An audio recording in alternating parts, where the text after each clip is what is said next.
Ya tetap grogi, yang sudah berpengalaman ya tetap ya nggak bisa maksimal karena mungkin nggak bisa dapat suplai bola yang bagus.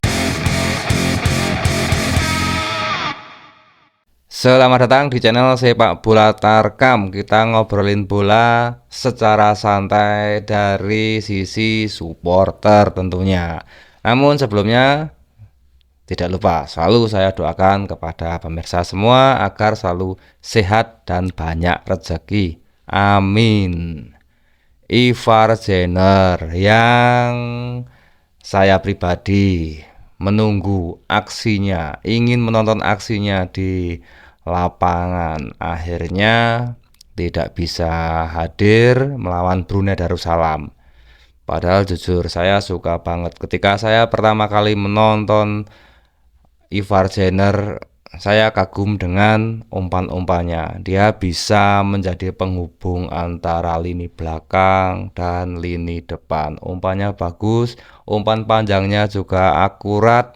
Kalau Anda melihat cuplikan-cuplikan di YouTube permainan Ivar Jenner, mungkin juga banyak yang sependapat dengan saya. Namun ya itu tadi karena masalah kesehatan atau masalah kebugaran fisiknya, sehingga dia tidak bisa datang untuk membela timnas ketika melawan Brunei nanti. Kita doakan saja semoga Ivar Jenner nggak ada masalah yang serius dengan kesehatannya sehingga lain waktu bisa datang dan bisa membela timnas kembali. Sebenarnya harapan saya sih bukan masalah ingin menonton aksi Ivar Jennernya. Sebenarnya harapan saya itu, harapan saya adalah ingin melihat timnas secara utuh. Ini mumpung lawan Brunei yang mungkin banyak orang menganggap kita bisa melawannya lah. Brunei masih di bawah kita.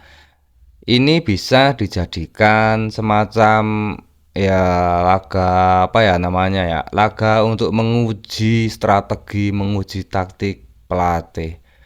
Ya hampir-hampir mirip laga uji coba ya, tanpa mengurangi rasa hormat terhadap pemain Brunei.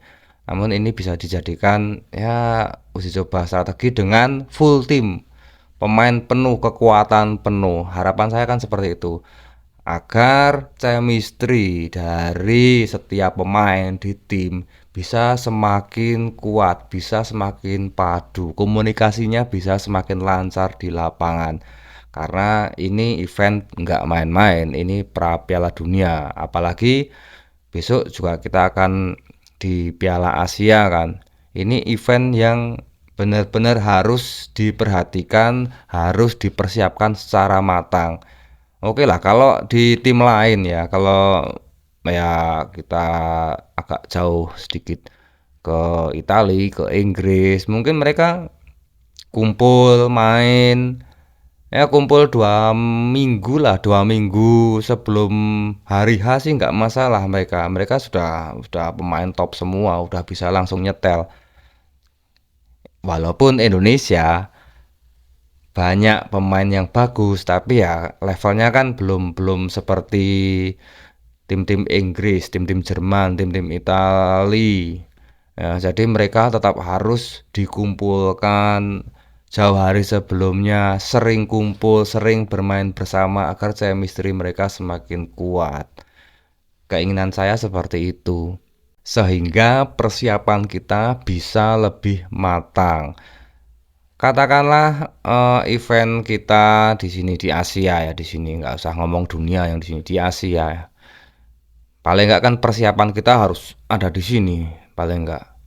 Nah, dengan persiapan yang jauh lebih baik, jauh lebih matang dari event atau dari pertandingan-pertandingan yang pernah dilalui timnas, harapan saya dan tentunya harapan supporter timnas pastinya nanti ketika di pertandingan Indonesia bisa menggebrak, bisa memberi kejutan bagi tim-tim lain. Ya maaf kata, Indonesia sekarang kan di peringkat 149 atau 140 ya, antara 145 sampai 150-an ya ya. Nah, dengan peringkat seperti itu, tim lain yang akan melawan Indonesia kan mereka ya mungkin bisa menganggap agak remeh dikit lah. Wah, ini lawannya 150-an ini gampang nih. Nah, harapan saya ketika persiapan kita mateng banget, nah kita langsung bisa menggebrak, kita bisa mengagetkan mereka. Itu harapan saya sebenarnya. Untuk bisa mengagetkan tim lawan, untuk bisa menggebrak kontestan lain, tentunya dibutuhkan persiapan yang matang. Nggak cuma seminggu, 2 minggu, nggak cuma beberapa hari sebelum pertandingan mereka kumpul. Terus pelatih ngomongin strategi, membangun strategi, diterapkan, ditularkan ke mereka kan enggak. Kita masih butuh yang namanya komunikasi, kedekatan antar pemain, chemistry yang dibangun seperti apa. Sehingga nantinya di lapangan bisa lebih cair. Nggak ada istilah grogi, apalagi kalau ada pemain, maaf ya, pemain yang biasanya nggak main bersama timnas senior, terus baru pertama kali atau 2 kali dipanggil. Mungkin mereka masih punya rasa grogi ketika mendapatkan bola, agak canggung. Nah, kalau chemistry sudah kuat sebelumnya, komunikasi sudah kuat sebelumnya, tentunya hal-hal tersebut bisa lebih dikurangi, sehingga permainan kita bisa lebih maksimal. Dan laga lawan Brunei ini sebenarnya laga yang tepat sekali untuk membangun chemistry, untuk membangun kedekatan mereka. Karena lawan kita kan agak di bawah kan, Brunei boleh dibilang agak di bawah. Jadi mereka masih bisa komunikasi lah, masih bisa hahe di lapangan. Walaupun saya nggak menginginkan itu mereka hahe di lapangan dengan slengan enggak. Cuma mau ini kasarannya seperti itu. Kasarnya mereka masih bisa ya komunikasi ngobrol lah di lapangan, masih bisa seperti itu. Beda kalau melawan tim yang lebih kuat. Ya untungnya kita lawan Brunei kan. Kalau misalnya besok itu kita lawan Thailand atau Vietnam atau yang lebih lebih tinggi lagi, mungkin kan pemain langsung sepaneng di lapangan kan. Langsung sepaneng, yang grogi ya tetap grogi, yang sudah berpengalaman ya tetap ya nggak bisa maksimal karena mungkin nggak bisa dapat suplai bola yang bagus. Tapi nggak masalah, kita serahkan saja kepada pelatih. Semoga pelatih bisa menemukan strategi jitu.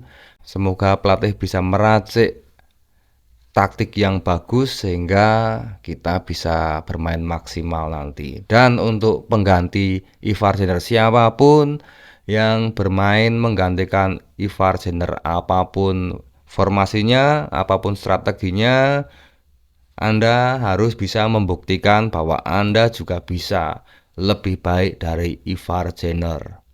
Dan saya yakin siapapun Anda yang menggantikan Ivar Jenner, saya percaya Anda bisa bermain bagus dan memenuhi kebutuhan strategi dari pelatih dan tim. Dan untuk supporter, mari kita dukung tim kebanggaan kita. Semoga besok kita bisa bermain mendapatkan hasil yang maksimal ketika melawan Brunei. Syukur-syukur kita bisa tembus ke Piala Dunia. Nggak masalah, kita bermimpi dulu.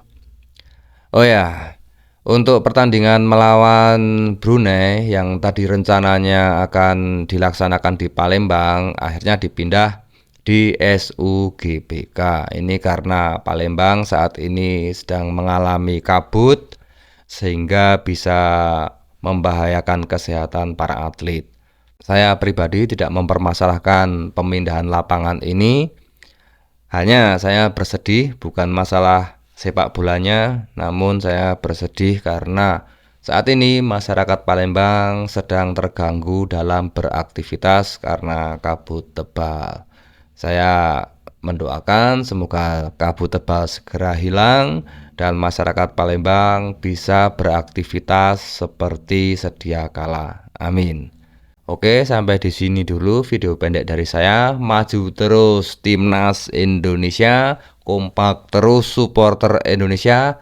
Mari kita majukan sepak bola Indonesia sesuai dengan kapasitas kita.